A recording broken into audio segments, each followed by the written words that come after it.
How am I mad? I'm nervous and this disease has heightened my senses. My hearing has become so acute. I can hear everything. I can hear it all in heaven and earth, and in hell. I heard many things in hell. So, how am I mad? So, how can I tell you my tale from that night and be so calm? Let me take you back to before it happened.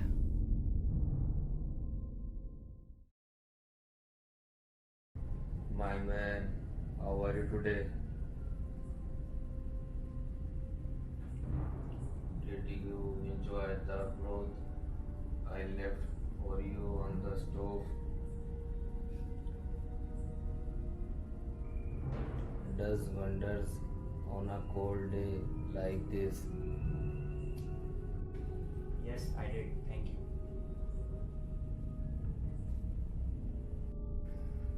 I brought you a new coat. That old one can't be doing you much good with the holes in the sleeves. Well, thank you. You are too kind.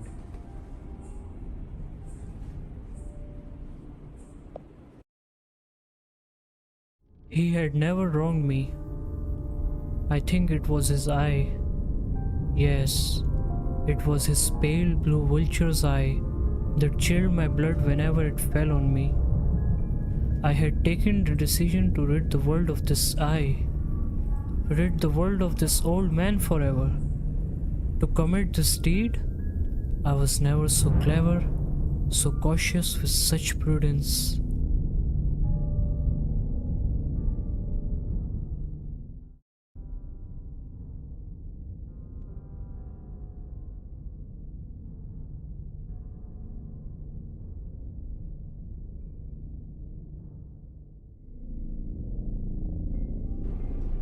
You are here early today.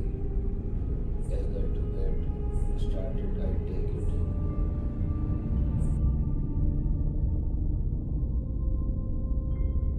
I was never kinder to the man for the whole week before I killed him. Every night about midnight, I turned the latch on the door and opened it. So gently I carried this dark lantern close so that no light shone out. I entered the old man's room slowly so not to disturb his sleep. An hour I took to enter the room fully. Would a madman have been as wise? I moved to his bed and undid the lantern so a single ray of light fell on the vulture's eye. I did this for 7 nights, midnight, but the eye was always closed. Impossible to carry out the deed, the hellish deed. It was not the old man I hated, but the eye, his evil eye. It was the 8th night that I carried out the deed. The 8th night of my desire to rid the world of the eye that did so haunt me. It finally allowed me power to carry out that which I had been compelled to do since that I had started the hate.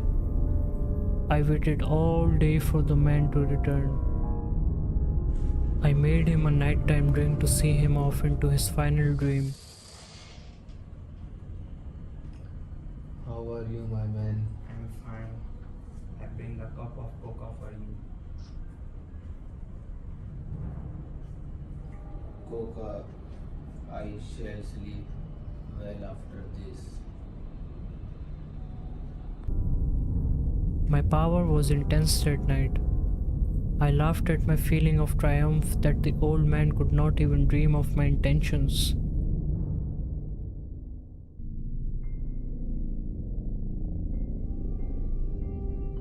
Had he heard me? He stared, but did I draw back? No. The room black as pitch with thick darkness, and so I motioned to open the lantern, but my thumb slipped. The clang of the tin fastening caused the old man to leap awake.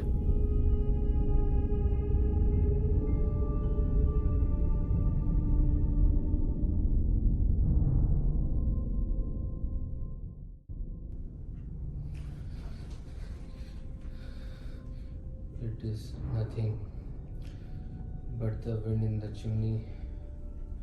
It is crossing the mouse through moving a floor.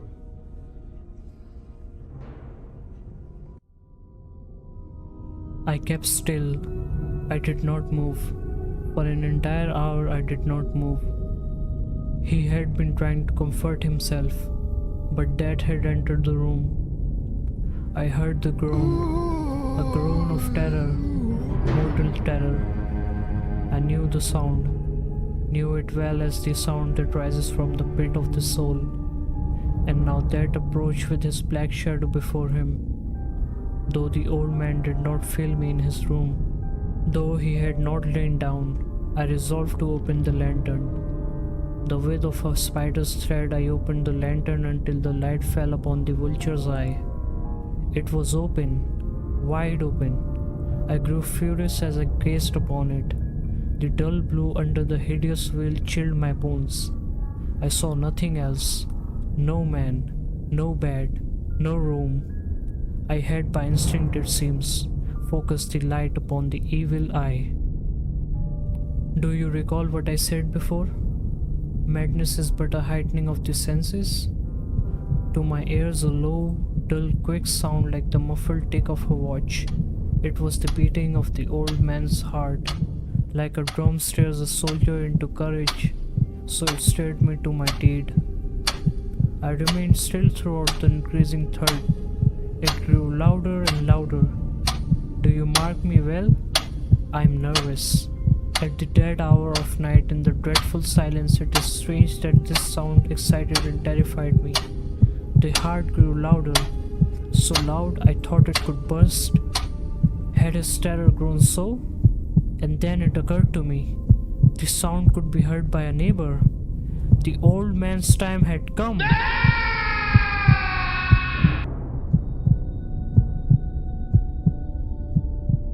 I struck. I dragged the old man beneath the bed.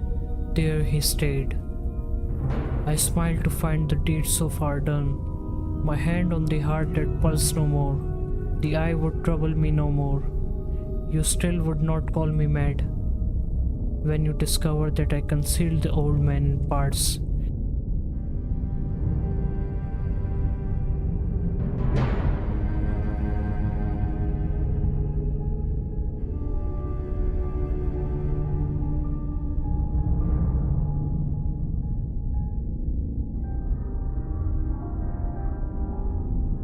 After I'd hidden all trace of my deed, it was 4 a.m., still dark as midnight. A knock came on the street door. I went to answer it with a light heart, for what now did I have to fear?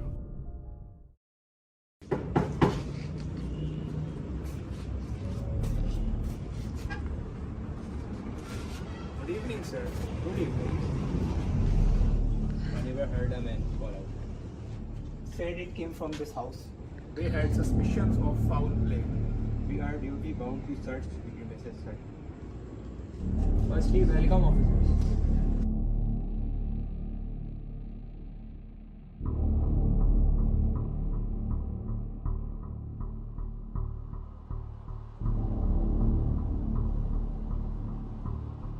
Voice that was heard was my own, from a dream. The old man is away presently visiting a country. Be that so.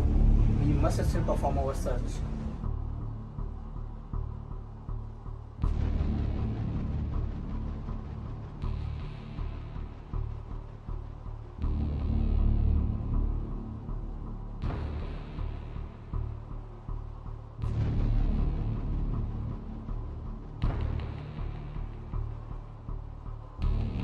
I took the visitors all over the house and bade them search well. I showed them the old man's treasure, secured and undisturbed.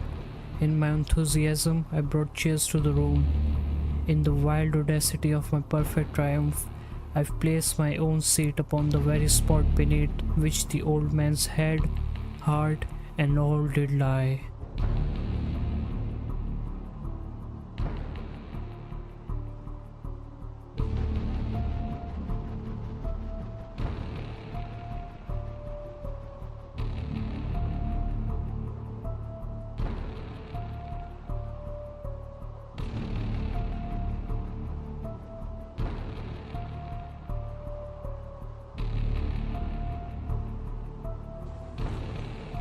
Indeed, your dream must have been so terrifying, sir. We have found no evidence of anything other than that.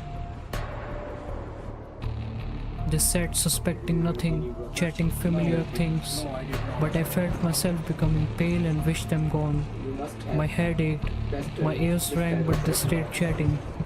The ringing more distinct. I talked more freely to get rid of the sound, but it grew and grew.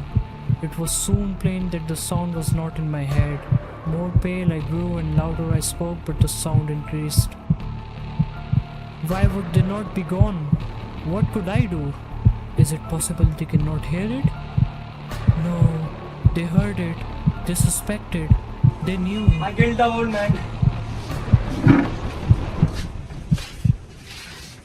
Here it is. The beginning of his hideous hurt. True, I'm nervous.